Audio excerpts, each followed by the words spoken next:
Hay que entender a las familias y el contexto donde uno vive. Ellos también son sobrevivientes. Vas caminando y de repente miras el piso y no tienes dónde dar el siguiente paso. No tenía con quién dejar al Pablito y lo llevé. Entonces yo le digo a una compañera que me lo vea mientras yo entregaba el trabajo. Y en esto que yo estoy entregando, entra una compañera y me dice que Pablito se había caído. Ni me acuerdo cómo llegué al primer piso. Claro. Lo que recuerdo es que habían compañeros de educación física tratando de reanimarlo. ¿Cómo lograste retomar tu vida? Dios empezó a abrir puertas. Mi mamá me tomó y me bañó y me dijo, no, usted tiene que volver a estudiar. Nosotros al revés, en la fundación, las mamás muchas veces son las que boicotean los planes de las niñas para estudiar. Todas esas cosas que yo viví como muy en carne propia, con todo el costo emocional que sufrimos en el fondo, yo dije, Señor, yo entiendo por qué me pasó lo que me pasó.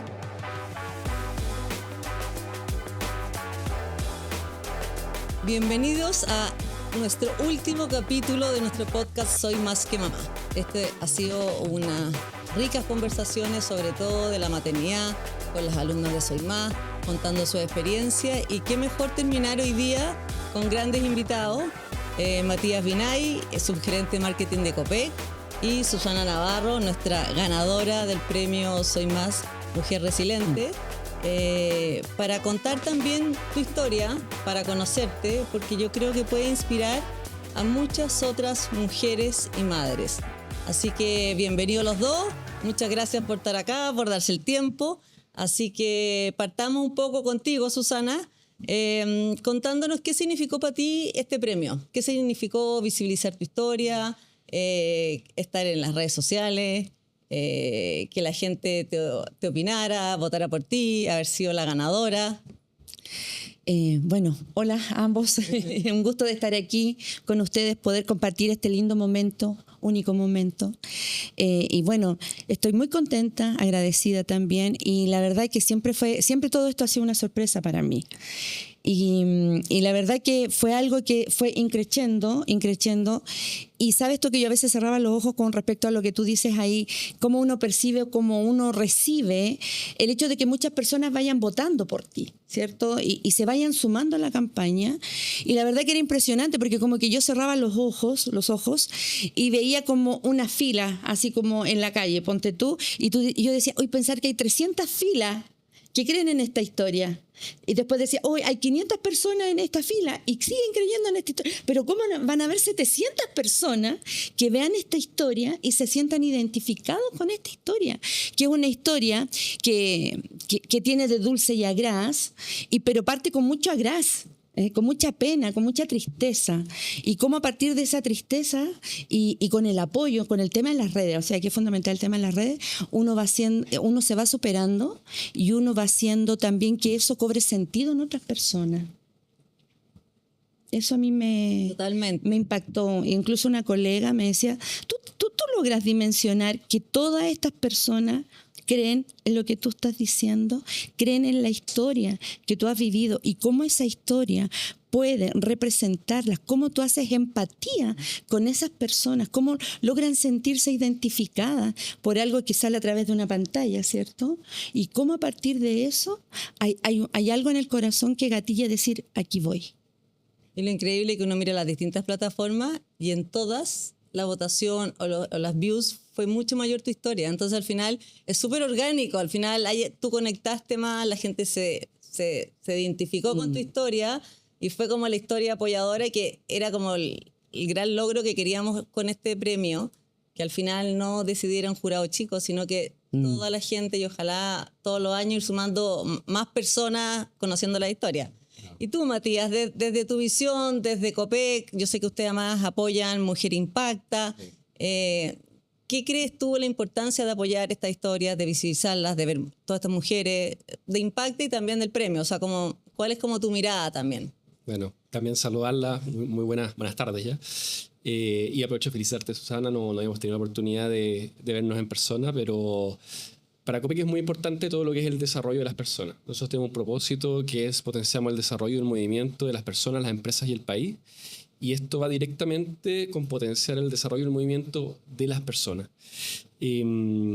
Para nosotros, estamos, como lo hablábamos hace un ratito, con Mujer Impacta desde el 2012, desde su inicio. Susana fue una de las ganadoras del 2012, estamos hablando ya hace 14 años atrás.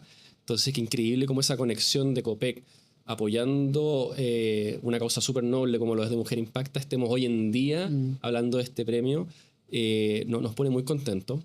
Y desde Copec, como les comentaba, el desarrollo de las personas de manera 360 es súper importante. Lo hacemos internamente con varios programas para los colaboradores y también especialmente con nuestros atendedores, que son en nuestra primera línea, que también muchas veces están en situaciones de riesgo, situaciones complicadas, no terminaron su educación. Entonces tenemos un programa que se llama la Academia Copec, que se enfoca en eso, en el desarrollo de nuestros atendedores, para que puedan terminar cuarto medio, desarrollar habilidades para poder integrarse en el mundo laboral, si es que no es en Copec, desde lo emocional, desde lo psicológico. Entonces, nosotros somos una compañía que nos gusta llamarnos como una compañía país. De hecho, este año pasado, salimos primer lugar como la marca ciudadana de CADEM, que finalmente eso ejemplifica cómo una marca conecta con la ciudadanía de manera más allá de lo transaccional. Entonces, nos orgullece mucho poder ayudar a las personas desde su desarrollo y desde cualquier ámbito que la compañía lo pueda hacer. Súper. Es que para nosotros es clave que las empresas al final se la jueguen, porque al final vemos que es demasiado importante potenciar entre los que estamos viviendo la historia. Yo desde Soy Más y las miles de historias maravillosas que veo, pero sin las empresas no logro la empleabilidad, no logro los financiamientos. Entonces al final tenemos que sumarnos y para de verdad visibilizar, cambiar las historias, transformar las vidas, que es nuestro trabajo. Quiero partir primero contigo con tu historia, con tu niñez. ¿Cómo fue tu niñez? ¿Qué te acuerdas? Porque no fue tan fácil, parece. ¿Ah? Fíjate que tengo el privilegio de tener dos papás maravillosos. Yo nací en La Legua, ya, en un contexto bastante humilde. Después mis papás se fueron a un campamento ahí en Nuevo Amanecer. De un campamento. Claro. De harta precariedad en lo material, pero en lo afectivo, emocional, riquísimo. Y sabes tú que una de las cosas que yo le agradezco mucho a mis papás fue entregarnos a nosotros y enseñarnos lo que significaba el amor por el estudio. El amor por el estudio. El amor por el estudio. Siempre era estudia. Si usted quiere salir adelante, hija, tiene que estudiar. Pero era desde el amor. No tan solo desde la exigencia, sino que era un valor nosotros, importante, exacto, claro, heredamos eso de nuestros papás, el amor por el estudio, el amor por salir adelante, y creo que eso determinó también el hecho de que a pesar del accidente de Pablo, yo siempre quise terminar ser profesora. Entonces, mis mayores recuerdos de niñez era que yo llegaba de la escuela y mi mamá estaba en la casa. El privilegio de los que vivimos en otra generación, ¿cierto? Esto de abrir la puerta con frío, lloviendo y que te recibiera la mamá en la casa son recuerdos realmente invaluables.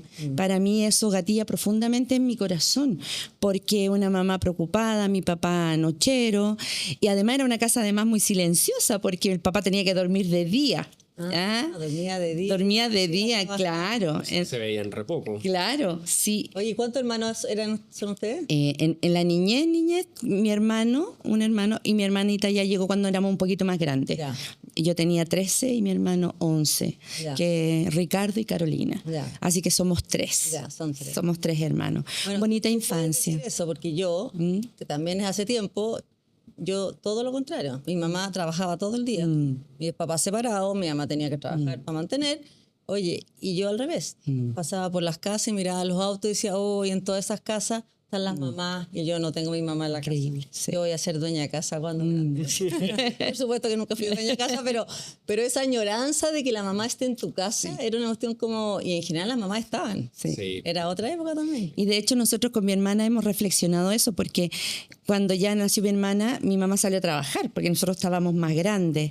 Entonces ella me dice, claro, yo tenía lo material, pero no la tenía ella.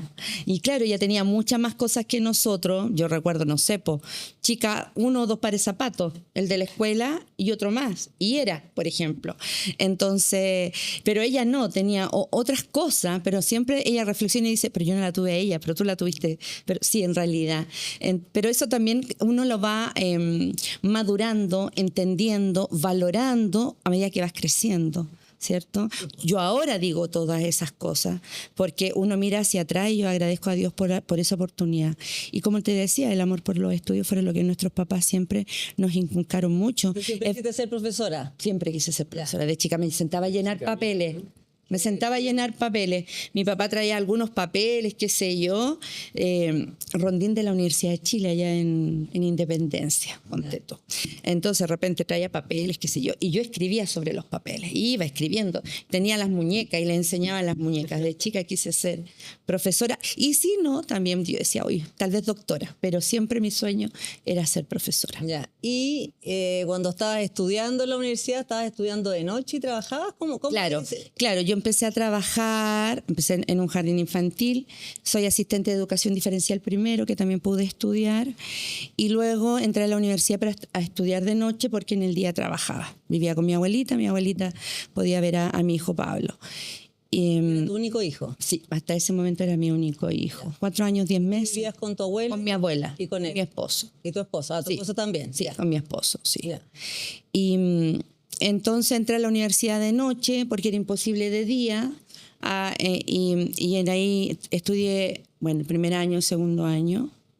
El segundo año lo hice de día. Ya. El primer año lo hice de noche y el segundo año lo hice de día, por esto mismo del Pablo, para estar más con él y todo eso. Entonces, Y ahí, El accidente fue mientras tú estudiabas. claro, lo que pasa es que ahí yo tuve que ir a la universidad,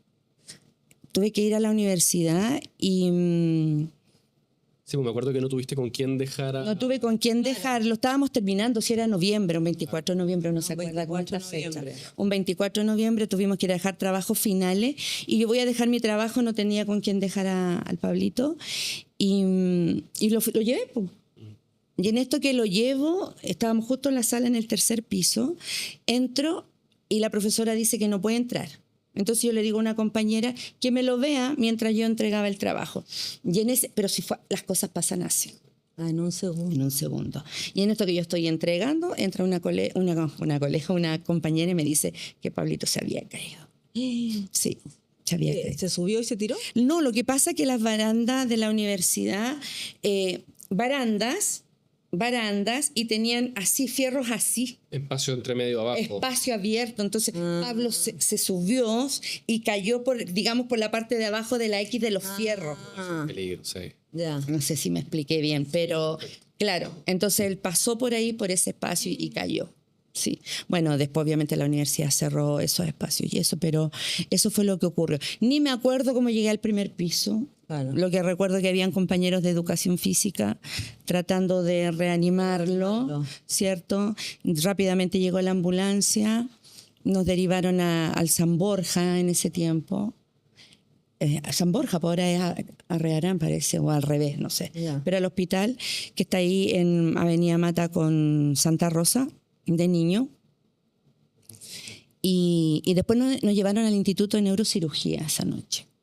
No, y ahí, Misma noche. Sí, así como buscando, digamos, una respuesta que hacer. No, y en el Instituto de Neurocirugía dijeron que no había nada más que hacer.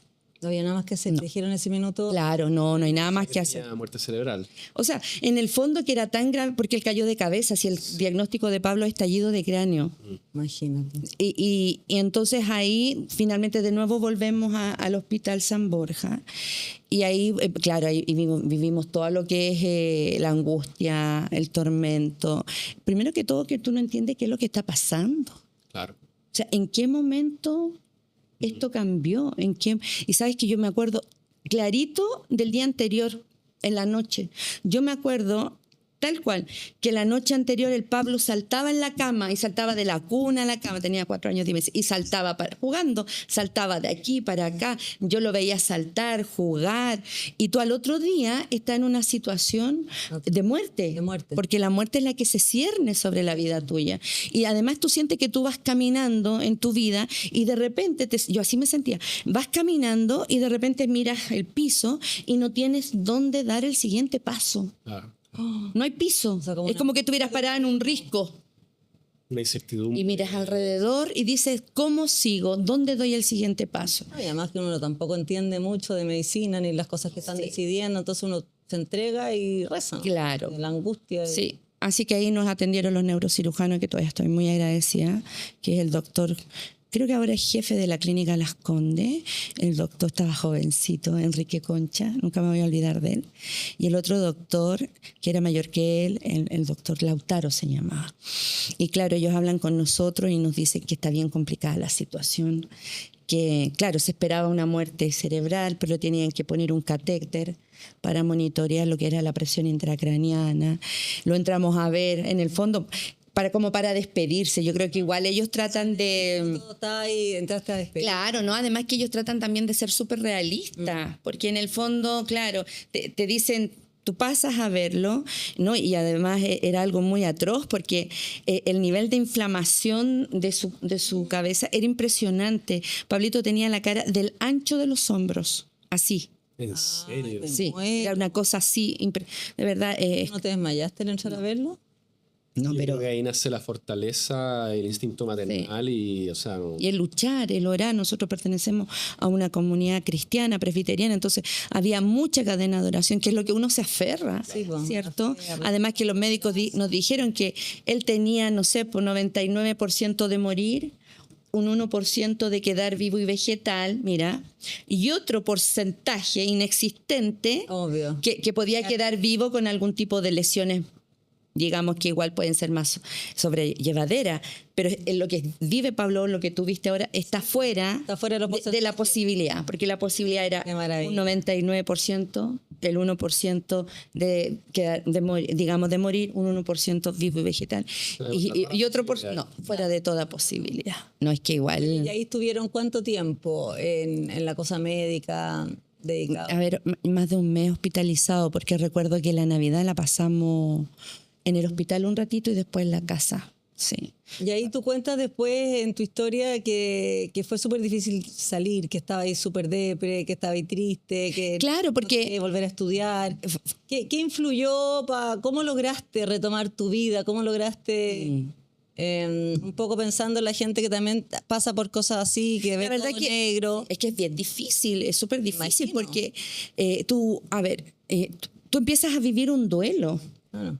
Es increíble eso, sabes que es una dicotomía afectiva, es como súper compleja porque tú vives un duelo porque hay un hijo que no está, pero hay otro, pero el hijo sí está, pero en otras condiciones. Entonces la verdad que claro, tú quieres la vida, ¿cierto? A lo que dé. Claro. Que tú quieres a tu hijo, que esté contigo. Pero también en el transcurso del tiempo uno también llora por lo que le ocurre. Sí, pues ¿Era tu único hijo en ese Sí, momento? sí, era mi era el único. Y después tuviste 3. 2 más. 2 más. Y después ya. 3. Claro, Vicente al final. Sí. En- en- Eres madre de 4 hijos hoy Sí, día, por eso sí, te digo. sí, es verdad. eso te escuché. Exacto. por la- No, sí es así, pero pensé en ese tiempo. Claro, ahí era. Y claro, solito. Y cuenta que no, estabas yo lloré depre, harto, sufrí estabas ahí harto, en la claro. cama y que sí. llegó en el fondo tu mamá. Claro, ahí yo ya tenía al Fernando y al Cristian. Y claro, o sea, yo ya, porque mucha Teletón, iba con los 3 a la Teletón. Vivíamos en Puente Alto, micro, llegábamos a Bellavista, después a Baquedano, la Teletón, subir, bajar, yo con Fernando aquí en estos canastitos, el Cristian acá y el Pablo acá.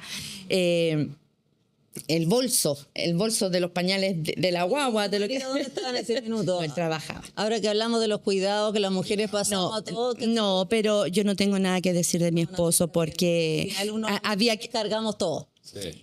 En mi caso siento que ha sido un 50 y 50. La presencia de mi esposo ha sido vital porque yo no trabajaba, éramos 4, Sí. ¿cierto?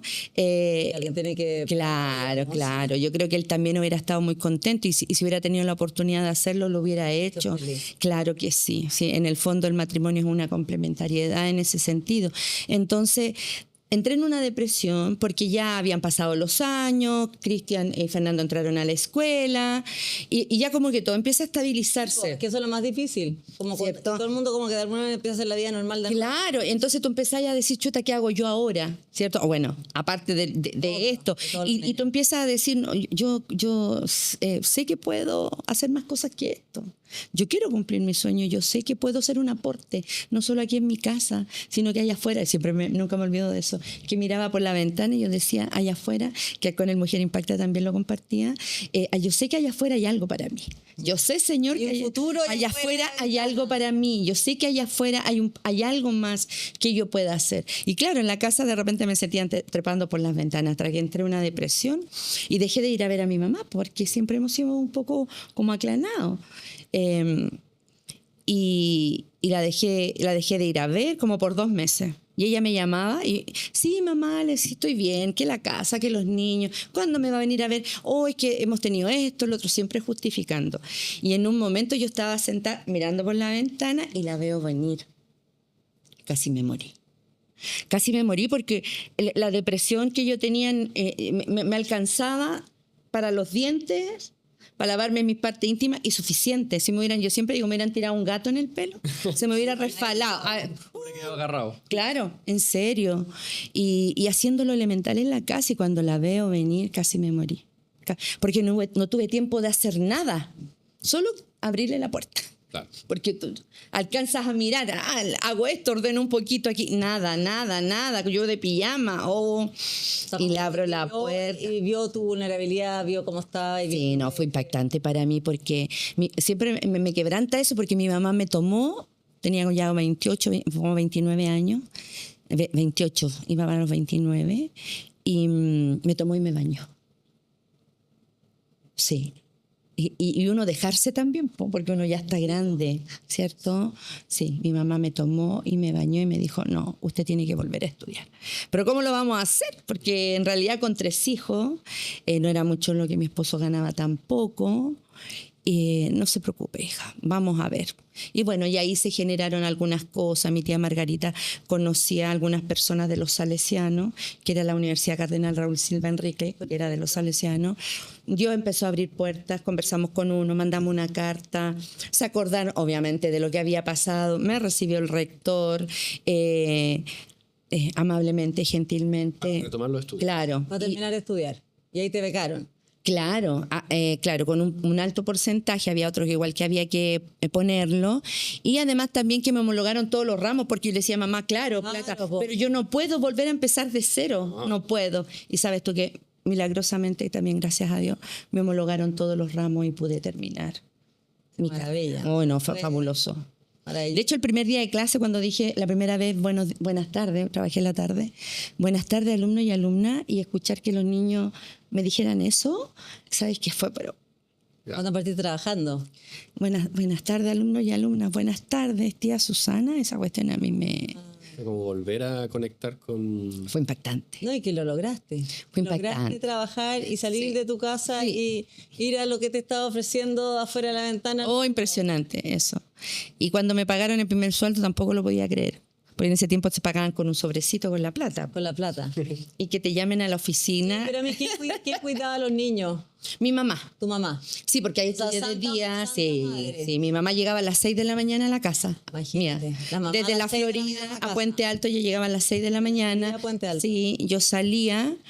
Gracias a Dios tuve clases en las mañanas, de vez en cuando en la tarde, pero muy pocas veces. Entonces yo salía, mi mamá llegaba a las 6, yo salía detrásito de ella y yo llegaba, no sé, 3 de la tarde y mi mamá 6. Así estuvimos muchos años, 2 años. Maravilla. ¿Eh? Sí. Eso también habla de, obviamente, el amor de madre, pero también el amor de abuela. Sí. Yo creo que el amor de abuela es súper potente, de poder estar ahí para los nietos, de poder apoyar. Sí. Oye, y el poder de abnegarse. Total. Hay muchas abuelas que quieren mucho, pero no son incapaces de levantarse a las 6 de la mañana y estar todo el día haciendo para que tú. Sí. O sea, nosotros no lo vemos mucho. Nosotros al revés, en la fundación, las mamás muchas veces son las que boicotean los planes de las niñas para estudiar. Totalmente. Porque quieren que estén en la casa, porque le ayuden a ella a cuidar a los hermanos chicos, o que ayuden a la abuela postrada y ella a hacer cualquier cosa, porque no es que esté trabajando. Yo ya hice mi pega, ¿no? Ahora ya Claro, no. pero al final muchas de mis alumnas son boicoteadas por su propia madre, así que por eso que yo encuentro maravillosa esa madre de amor, de abnegación y de tener la visión de lo importante que era para ti terminar de estudiar y poder trabajar. Fíjate que nosotros en la escuela será por mi experiencia de vida, ¿cierto?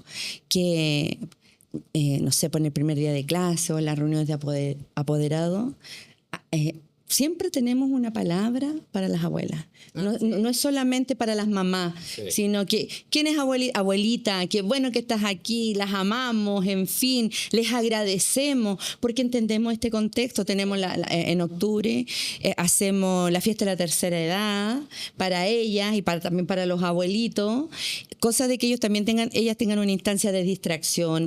Traemos al Doble D o de Ana Gabriela y nos esforzamos por tener una linda jornada, pero realmente es cierto, la labor que yo siempre se las recalco, abuelitas, la labor que ustedes hacen es invaluable. Invaluable. Sí. Oye, ya, y vamos a tu desarrollo profesional de alguna manera. Me imagino, como decís tú, súper emocionante el primer día, sentir que lo lograste, pese a todo lo que te había costado el esfuerzo familiar. ¿Cómo ha sido ese trabajo en el colegio? Sé que además la escuela tiene premios porque tienen muy poco acoso. Cuéntanos un poco también como tu parte laboral. Mira, mi parte laboral primero se inició en el mismo colegio de mis hijos. ¿Ya? Fui una mamá súper presente. ¿Ya? De hecho, fui presidenta del curso de mi hijo Pablo. Ya. Está grande. Y también apoyando a todos los otros. Entonces, y conocían mi historia. Y cuando hubo la oportunidad, y yo estaba también en condiciones ya de poder ejercer, me llamaron a tomar una jefatura. Una jefatura. Claro, ahí estuve 4 años. Ahí estuve 4 años y esa fue mi primera formación, un colegio cristiano. Entonces, también eso me ayudó mucho a mí a cómo el quehacer, cómo se desarrolla un tipo de cultura, un tipo de identidad, porque cada escuela tiene su propia cultura y su propia identidad, y el tipo también de ciudadano que uno quiere formar. Claro. Entonces eso fue una gran escuela para mí, una gran escuela para mí. Y fíjate que dentro de mi congregación se abrió un concurso para la escuela de la iglesia y entregué mi currículum, fui a un par de entrevistas y quedé en el cargo. Ya, así que estaba muy feliz, muy emocionada. Sabes tú que yo empecé a ir a ver la escuela antes de empezar y no es que no es algo arrogante, sino que yo cuando salí por fuera, sin saber mucho tanto de adentro, decía, voy a hacer de esta escuela la escuela más linda del mundo, dije yo, porque aquí van a estar los niños más lindos del mundo. ¿Eso ya para directora o para directora, sí. Y me acuerdo que pongo un pie en la escuela y pasaron un mes o 2 meses y sabes tú que fue Dios me hizo entender el por qué a mí me había pasado lo que me había pasado. Todo lo que significa para una mamá sacar un hijo adelante, todo lo que significa para una mamá que el niño aprenda, todo lo que significa para una mamá la inclusión, cómo aprender a contener a tu hijo cuando no es incluido. Y a todos les pasa, con discapacidad o no, si aquí no se trata de aquello, sino que todos sufrimos frustraciones, todos sufrimos, ¿cierto?, un desaire en la escuela, a todos nos cuesta insertarnos, a todos peleamos con nuestros compañeros, a todos podemos estudiar mucho en la casa y al momento de ejecutar una evaluación te va mal. Todas esas cosas que yo viví como muy en carne propia y también con todo el costo emocional que sufrimos en el fondo, yo dije, Señor, yo entiendo por qué me pasó lo que me pasó. Así es que desde alguna manera eso a mí me sirvió como un agente de contención, pero como un agente también transmisor para los profesores. ¿Por qué estábamos aquí? ¿Cuál es el espíritu? ¿Cuál es el sentido? ¿Cuánto te costó a ti ser profesora? Me contabas a ti cuánto te costó. Y todos teníamos historias muy similares. Historia y en la inclusión y todo lo que habéis vivido. Entonces todos teníamos historias muy similares, entonces empezamos a generar en nosotros como equipo la cultura de las altas expectativas, de que podemos declarar sobre la vida de nuestros alumnos todas sus potencialidades y trabajar con sus debilidades. Entonces, bueno, todas las cosas llegan, tuvimos la oportunidad de participar en un programa de DirecTV que se llama Escuela Plus. En ese programa, bueno, muchas cosas para resumir. El tema que en una oportunidad llega Germán Covarrubia, que era el gerente de metodología que lideraba esto acá en Chile, y me comenta que han decidido premiar a la mejor escuela del continente. Oye, qué bueno, mira qué bien. Del continente. Sí, de su programa, del programa donde estábamos insertos. ¿El programa donde están ustedes? Y yo así, uy, qué bueno, cuánto me alegro, fíjate, yo como contenta, pero nunca pensando en lo que él me iba a decir a mí. Oye, le digo, sí, qué bueno, Germán, y como sí, me dijo. Y bueno, la escuela me dice que es la mejor escuela del continente, esta escuela. No, le digo, ¿en serio? Sí, me dice, no te puedo creer. Y yo así como que, lo que pasa es que siempre trabajamos en el programa de él sin ninguna otra expectativa de ser premiado, más que los niños aprendieran más y mejor, porque ellos nos regalaban la señal de DirecTV, veíamos el Discovery en la escuela, nos entregaban las guías pedagógicas, en el tiempo que no es como ahora, ¿cierto? Que está todo en YouTube, en fin. Antes, no, pues veíamos el Discovery en la escuela y teníamos las guías didácticas, era todo un programa. A un curso le poníamos la actividad y a otro no, y íbamos midiendo cuánto impactaba todo lo audiovisual en el aprendizaje de los chicos. Sí, muy lindo trabajo. Pero siempre fue así. Entonces cuando él llega y dice eso, tú quedas así, no, oh, qué bueno, gracias, le digo yo, y llamamos a Eliezer, que era el profesor que estaba a cargo, todos felices y contentos, y me dice, oye, me dice, pero eso no es todo. No, le digo yo, ¿sabe? Me dice, el premio no se entrega en Chile. ¿Ya? ¿En serio? Sí. ¿Y dónde? En Nueva York, me dice. Ah, no. En el Nueva York? En el Rockefeller Center.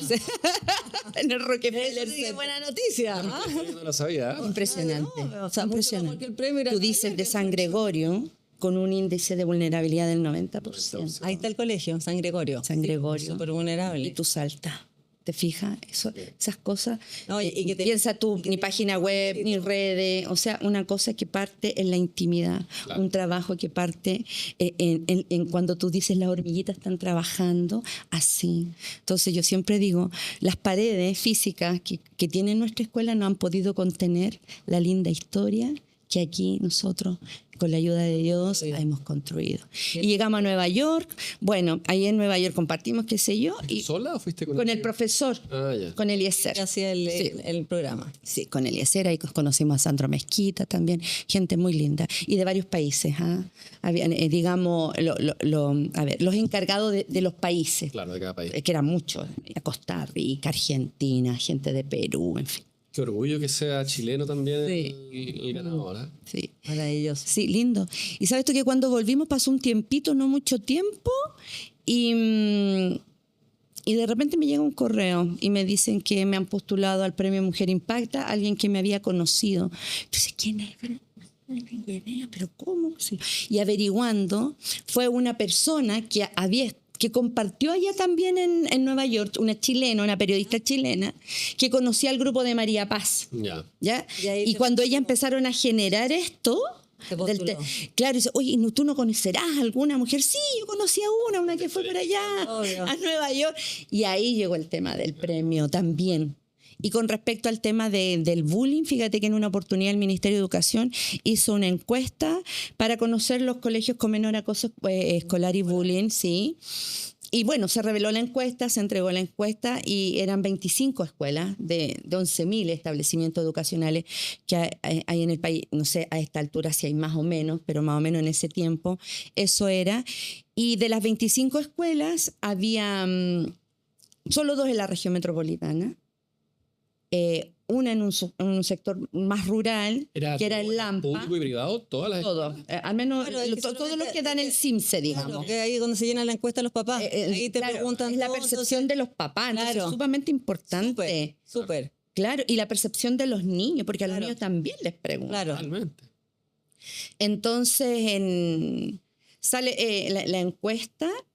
Y había una escuela, 2 en la región metropolitana, una en un sector, como te decía, un poco más rural, que era Lampa, y así como un inserto en la región metropolitana, la escuela. Sí. Oye, y yo que trabajo y conozco la vulnerabilidad, tiene mucho más mérito, porque generalmente en las familias no tienen tanto educación emocional. O sea, las brechas son mayores. Entonces, que de verdad haya menos bullying, que de verdad hayan podido trabajar el respeto, la inclusión. O sea, se nota que hay un liderazgo muy impresionante. Además que fíjate que hay que entender a las familias y el contexto donde uno vive. Ellos también son sobrevivientes. Totalmente. Lo que tú decías, cada uno tiene su historia. ¿Sí? Entonces, claro, uno aprende a conocer eso y te das cuenta que cuando hablan de cierta manera o gesticulan, no es nada personal. Claro.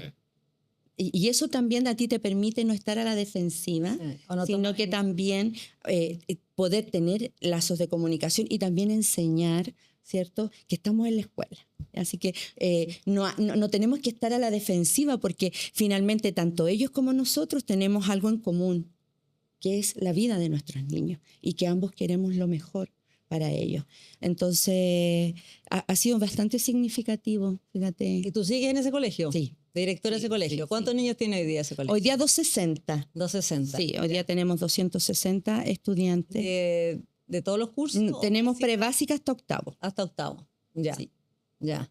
Sí. Qué lindo, qué maravilla, encuentro maravilloso. Bonito. Y Matías, ¿qué te pasa a ti cuando escuchas esta historia, estos liderazgos? ¿Qué uno podría hacer distinto en la empresa? Que yo sé que corren todo el día, que apenas tienen tiempo para contestar los mails, porque los KPI y las ventas. Y ¿cómo uno logra de alguna manera? Porque yo siento que de alguna manera mi pega es sensibilizar a la empresa con la historia, con las personas, que hay mujeres inteligentes, talentosas y que no han tenido la oportunidad. Entonces, que les den la oportunidad de contratarlas, aunque no tengan título universitario, que después pueden seguir terminando, pero cuesta mucho sensibilizar porque, claro, los KPI y por qué me pagan el sueldo son con otras métricas. Sí, totalmente. Entonces, como, ¿qué se puede hacer mejor? A ver, bueno, primero que nada, me emociona escucharte. Es como súper potente tu historia y como conecto con lo que partiste, que es el tema de la educación que te dejaron tus padres. Porque, por Dios que se nota cómo eso genera el cambio en una persona, todo lo que has logrado y cómo has llegado, sin duda tiene ese inicio, esa semilla en eso que tus padres te inculcaron con la educación. Y respondiéndote a ti, Bárbara, un poco desde Copec, y también lo conecto con lo que comentaste con la Teletón. Si bien nosotros tenemos objetivos comerciales y de venta y de participación de mercado, tenemos mucho esfuerzo también puesto en las causas sociales y culturales. Sin ir más lejos, la Teletón, nosotros llevamos 40 años con la Teletón. Somos como de los fundadores también. Ah, sí, llegan tanto, ya. Ahora, el año pasado, la última Teletón, nos dieron también Un premio. un premio por una de las compañías casi que fundadoras de todo esto. Y lo conectaba con tu hijo, que imagino que fue muchos años, ¿o no? Sí. Entonces también es una labor. Piscina. Sí, la Teletón es una maravilla. Es una maravilla. Una maravilla. Entonces nosotros 100%. estamos ahí siempre y conectando con el tema de la educación, cómo tratamos nosotros de poner nuestro granito de arena. Nosotros tenemos un programa que se llama Viva Leer Copec, que seguramente lo conoces, pero es el programa de fomento lector más importante que tiene Chile. Nosotros donamos todos los años 10 bibliotecas absolutamente gratis a colegios que postulan de todo Chile, que les haga falta una biblioteca, obviamente, pues no, y generalmente son los colegios que postulan los más vulnerables. Y ahí En Soimá nos donaron una. En la ustedes? Fundación En la Pintana, sí. Claro, es que son 10 colegios y 5 espacios lectores que son más chiquititos que Ya, van a... es un espacio lector más chiquitito. Exactamente, Sí. por ejemplo, a un centro de niños con cáncer o de mujeres que fueron abusadas, que seguramente debe haber sido ese o uno similar. Y lo hacemos obviamente sin ningún interés comercial ni nada, solamente para potenciar la educación y lo que tú dices que te pasa a ti, le pueda pasar a más niños. Ya tenemos 150 bibliotecas, que es un montón que hemos donado. Y cada biblioteca que se dona, no es como, toma, ahí está la biblioteca y nos vemos. No, va con 2 años de acompañamiento con una bibliotecaria que nosotros la ayudamos, está conectada con todo el centro. Este año cumplimos 15 años de Viva Leer Copec. Y aparte de la patita de la biblioteca, están los libros que nosotros vendemos en las estaciones de servicio, que sin duda son los libros calidad-precio mejor que hay en el mercado. Nosotros ahí no buscamos ganar absolutamente nada, sino que llegamos juntos al punto de equilibrio para que sea lo más barato para las personas y poder tener un libro de buenísima calidad a lo largo de todo Chile, que esa es la gracia que tiene Copec finalmente. Ayer tuvimos un encuentro de líderes de todos en Copec y veíamos un video donde había una historia de una persona de una región súper lejana que nos decía, acá no hay biblioteca, acá la única biblioteca que hay es cuando llega la promoción de libros de Viva Leer Copec. Y yo los tengo todos en mi casa y se ha convertido en una pequeña biblioteca para todo el pueblo. Lindo. Entonces, desde esa mirada, yo creo que desde la educación, nosotros tratamos de meternos mucho y desde el apoyo también a lo que es la Teletón de todos estos niños que la verdad cuando uno ve a un niño que tiene una falencia, un dolor o algún problema, verlo cuando se recupera es muy gratificante. Nosotros siempre que vamos a la reunión de Teletón y vemos esta historia, nos pasa esto, o sea, como que es imposible no estar. Súper. Sí. Ya. Hermoso. Sí, pues qué lindo escuchar tu historia. Realmente, pese a que había escuchado el video, Quiero decir una cosita Sí. más, ¿puedo? Me imagino que ya vas a cerrar. pero les voy a preguntar la última, Ah, ya. así que no voy a cerrar ya. Todavía no queda. No, yo igual quiero comentarles algo, que estamos muy contentos por el CIMSE que tuvimos. Ah, ¿cómo le fue? Po? Sí, Excelente, po. Le fue bien. excelente. Te iba a Sí, preguntar por el CIMSE. sí, subimos 28 puntos en lenguaje. Wow. Maravilloso. Cuarto básico. ¿no? Cuarto básico, básico. y en matemática como 22 puntos. Mira, qué bien. Sí, ¿Por qué crees tú? la pasión, el creer que pueden y transmitirle eso a ellos. Claro. Sí. Porque Alta cuando el expectativa. profesor exacto, Alta expectativa. claro, entonces yo estoy muy agradecida porque pertenecemos a un nivel socioeconómico bajo y en algunos casos medio más bajo, ¿ya? Medio bajo. ¿Tienen buena biblioteca? Porque aquí Copec podría... Sí, en eso estaba pensando para renovar. 100%. Para renovar, Ahí sí. como- De todas Sí. maneras, sí, po. Eso sí. Sí, Ya, po. Encuentro gracias. que ahí cierra redondo todo, ¿ah? Y sabes tú que al medir nuestros promedios con colegios del mismo nivel socioeconómico a nivel nacional, estamos por sobre 25 puntos, 20 Qué O maravilla. sea, sobre la norma totalmente. Claro, de acuerdo a los colegios de nuestro mismo nivel socioeconómico, Claro. a nivel nacional, Maravilla y todo. estamos por sobre 25 puntos, sobre 22 Maravilla. puntos. Muchas Sí, felicitaciones. claro. Eso sí que es logro porque no, al final es la herramienta que van a tener esos estudiantes. Justamente, por un lado el tema de convivencia, por el otro lado el tema académico, y estar en un espacio, en un ambiente tan complejo y difícil, ¿cierto? Por la vulnerabilidad que hay ahí presente, tú puedes decir, se puede. Tal Claro cual. que se puede. Entonces, digamos, también es una forma de transmitir hacia todos los docentes, ¿verdad? Inyectar nueva energía, nueva pasión, y que los equipos, por sobre todas las cosas, vayan confiando en el quehacer y trabajar todos juntos. Eso, así que Maravilloso. doy gracias. No, felicitaciones. Realmente eso necesitamos para cambiar Chile. Sí. La educación, subir las pruebas estandarizadas. Así es. Porque es la única forma. Lo que no se mide no cambia. Eso mismo digo yo. Y si es el CIMSE, bueno, será el CIMSE, demostremos lo que sabemos. obvio. Y si viene otro tipo de evaluación, hagámosla también. Porque necesitamos Absolutamente. saber cómo estamos. Es la única forma Exactamente. de mejorar los aprendizajes. Escucha, felicitaciones. Última pregunta, un poco,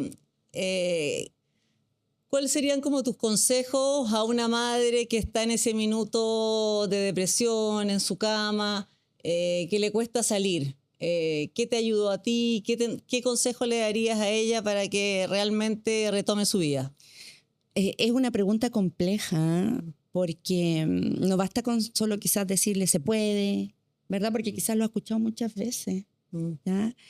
Yo siempre he pensado, como lo dije también en un videíto que mandé, busca el apoyo de otra mujer.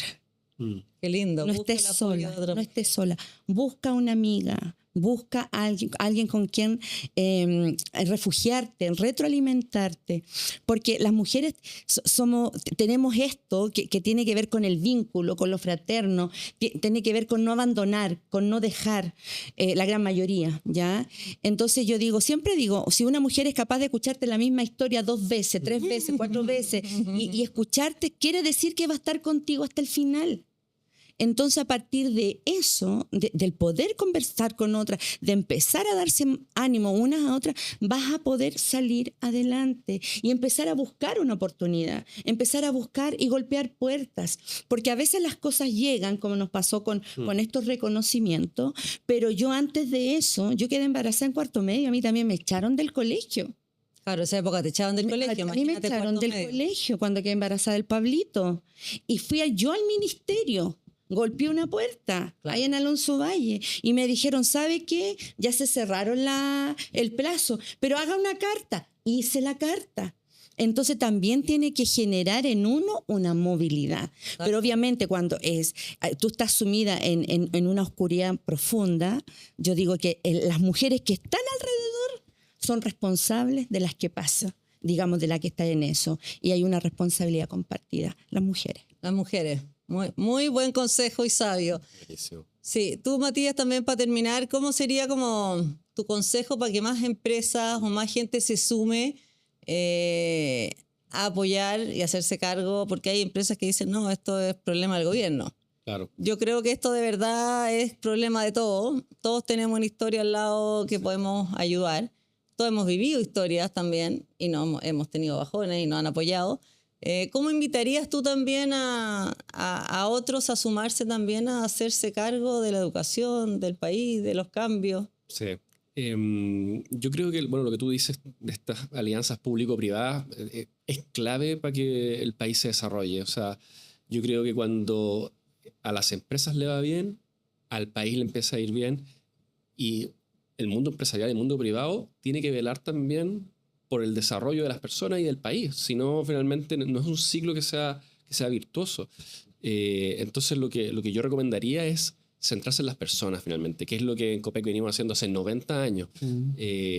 Nosotros trabajamos en un producto que es un commodity, pero que nos ha diferenciado siempre es que nos centramos en las personas, en la atención que damos y en todas estas otras cosas que van más allá de lo comercial, de cómo podemos impactar de manera favorable en la vida de las personas. Nosotros hacemos millones de cosas más, me enfoqué mucho en lo más contingente a la conversación, pero nosotros tratamos de impactar como en todo el espectro, desde la naturaleza, desde los proveedores con los que trabajamos.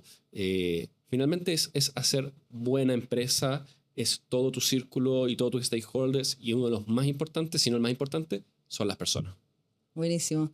Ya, pues muchas gracias. Demasiado lindo este encuentro y este espacio, así que demasiado gracias, sobre todo a ti, Susana, compartir tu historia que realmente nos inspira mucho.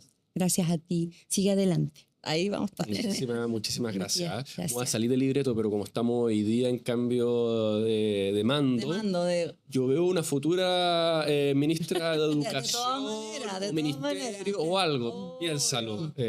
Quizás no para este gobierno, pero para el próximo. Sí, de todas maneras. Porque es increíble lo que has hecho y se nota que lo haces con convicción. Y la convicción genera convencimiento en tus alumnos, en tus profesores, y es lo que necesitamos para los líderes que estén tomando las decisiones respecto a la educación de Chile. Totalmente.